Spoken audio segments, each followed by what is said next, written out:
பார்த்தீங்கன்னா ஷார்ட்ஸ் எப்படி வைரல் பண்ணுறதுன்னு தான் பார்க்க போகிறோம். வாங்க வீடியோக்குள்ளே போகலாம். வீடியோக்குள்ளே போகிறதுக்கு முன்னாடி இந்த வீடியோ பார்க்குறீங்க லைக் ஷேர் அப்புறம் சப்ஸ்கிரைப் பண்ணிட்டு பாருங்கள். ஃபஸ்ட்டு பார்த்தீங்கன்னா ஷார்ட்ஸ் போடும்போது நீங்கள் வந்து டேரெக்டாக போய் ஷார்ட்ஸை நீங்கள் யூடியூப்பில் அப்லோட் பண்ணிடுவீங்க. பட் இந்த மாதிரி மட்டும் பண்ணக்கூடாது.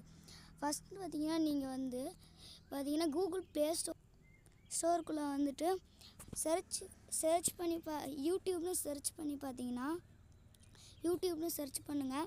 யூடியூப் வரும், ஆல்ரெடி இன்ஸ்டால்னு காட்டும். யூடியூப்பில் ஏதாவது அப்டேட் வந்துருந்துச்சுன்னா அந்த அப்டேட் பண்ணிவிட்டு அப்புறமா பார்த்தீங்கன்னா வீடியோ போடுங்க. அப்போ தான் அதில் இருக்கிற எக்ஸ்ட்ராவான பெனிஃபிட்ஸ்லாம் நம்மளுக்கு கிடைக்கும். அடுத்தது பார்த்திங்கன்னா நிறைய பேர் அவங்க போட்ட ஷார்ட்ஸுக்கு எந்த மாதிரியான ஹேஷ்டேக்ஸ் போடணும்னு தெரியாது. அதுவும் பார்த்திங்கன்னா இப்போ நான் சொல்ல போகிறேன். First hashtag hashtag shorts. அப்புறம் பார்த்தீங்கன்னா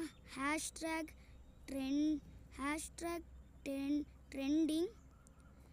அப்புறம் பார்த்தீங்கன்னா உங்களுடைய வீடியோக்கு உங்களுடைய கண்டென்ட்டுக்கு பொருத்தமான ஒரு ஹேஷ்டேக்கை போட்டிங்கன்னா நீங்கள் போடுற வீடியோஸுக்கு நிறையா வியூஸ் போகும். பார்த்தீங்கன்னா நீங்கள் ஒரு ஷார்ட்ஸ் போட்டிங்கன்னா நீங்கள் அதுக்கான கரெக்டான ஹூக் கொடுக்கணும். ஹூக்னால் நிறைய பேருக்கு தெரியாமல் இருக்கலாம்.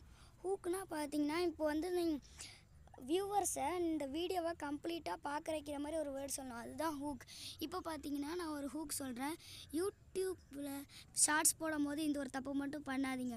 இப்படி சொன்னால் பார்த்தீங்கன்னா எங்களுக்கு ஏன் இந்த தப்பு பண்ணக்கூடாது, ஏன் இந்த மாதிரி பண்ணக்கூடாது, அவங்களுக்கு ஒரு க்யூரியாசிட்டி உருவாகும்.